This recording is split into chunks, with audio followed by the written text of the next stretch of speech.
Today we're making a pumpkin black bean soup. Since it is fall and I'm just dying to get into some pumpkin, we are going to be making my friend Joanie's pumpkin black bean soup. So I had a ladies' luncheon at my house one time and she brought this soup and we all fell in love with it. So Joanie, if you're watching, we still love your soup. So I've been making this since 2018. I have had the saute on. I'm just gonna add a little bit of water. And there is a printable recipe on the blog, and Tom has included in the show notes where it says more underneath this video, he has put a link there for you. So this is about half an onion, like a medium to large onion, around 1 cup. You know, you don't have to be perfect with your measurements when we're making soups and stews and things like that. So, you know, if you like more onion, do more. If you don't like onion so much, do less. Then I have, it calls for 4 garlic cloves minced. I probably have about 6 just because we love garlic so much.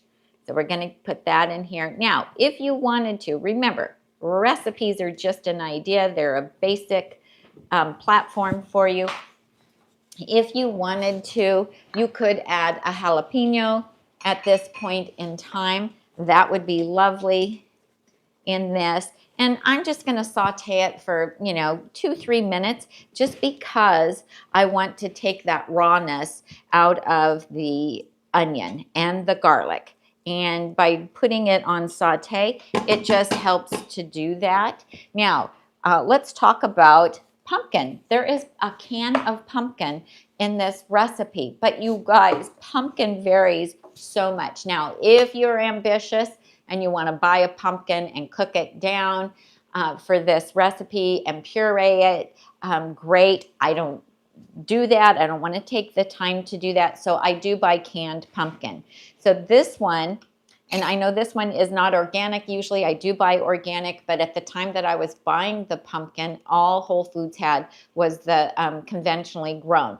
So this is what theirs looks like. Look at how dark orange that is. Then today, I opened up this can of organic pumpkin from my Trader Joe's, and look at the difference in the color. Now there's no color additives. This says that it's just pure pumpkin, so does this.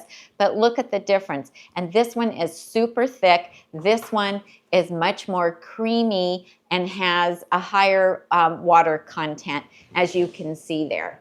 So I'm hoping you've got a good look at that there. So it really varies a lot. So color will vary depending on which kind of pumpkin you use, but either one works. It'll be great.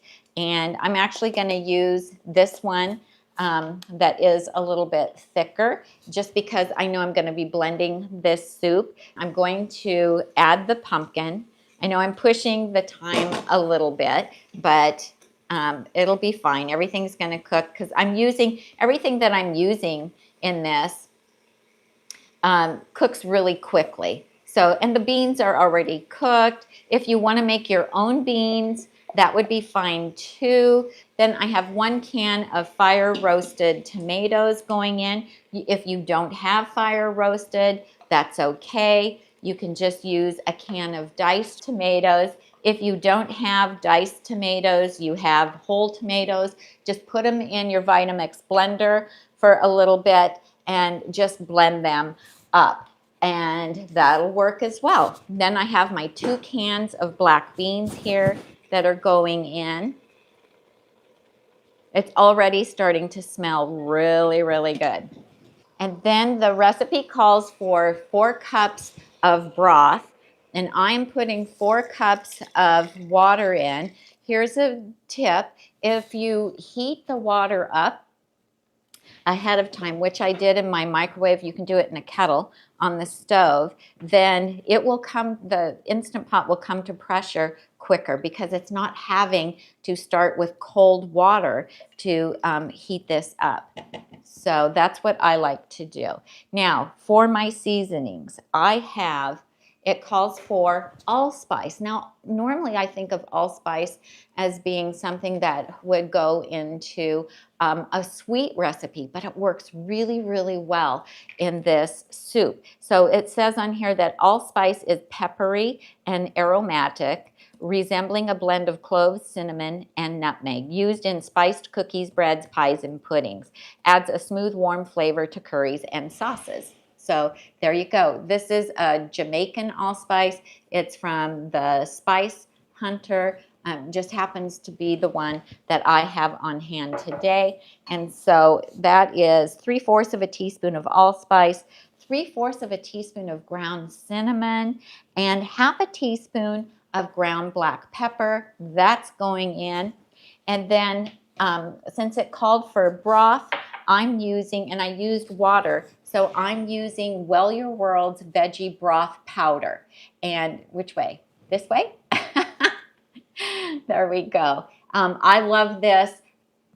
This whole jar doesn't take up very much room. 1 teaspoon of powder per 1 cup of water. I was going to tell you, it's 90 servings in this.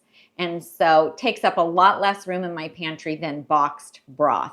So sometimes I do make my own broth. I do have some homemade broth in the refrigerator that I'm going to use for something else. So I put the hot water, it wasn't quite boiling when I put it in, but the hot water, and now I'm just adding the broth powder.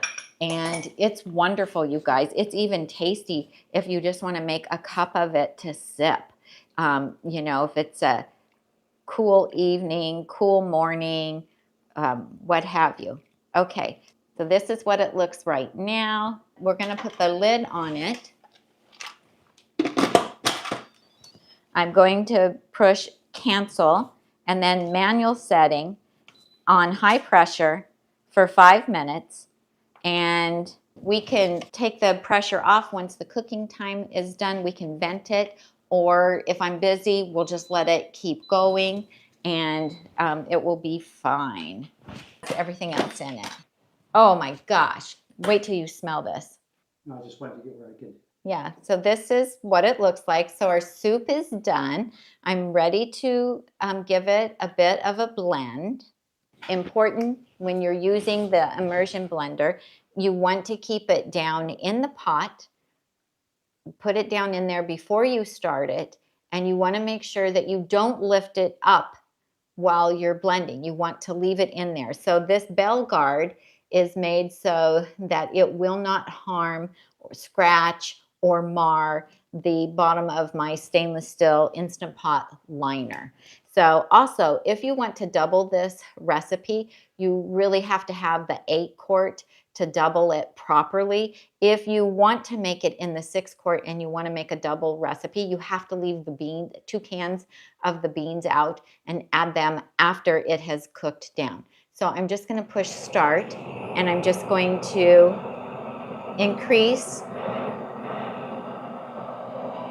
And then you can blend it as much or as little as you want, and it does it really, really fast. So I don't want this to be super creamy.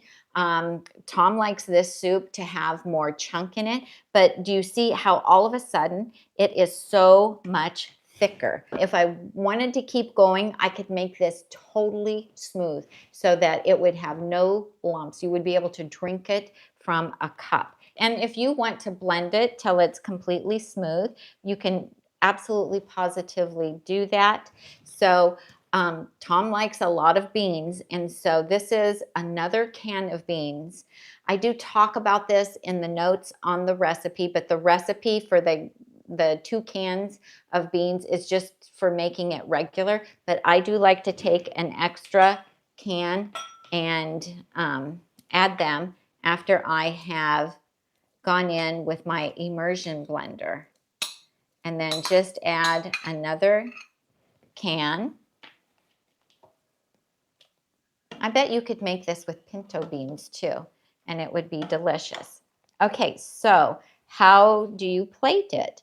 So we like to serve any kind of chili or bean soup. We like to serve with some rice.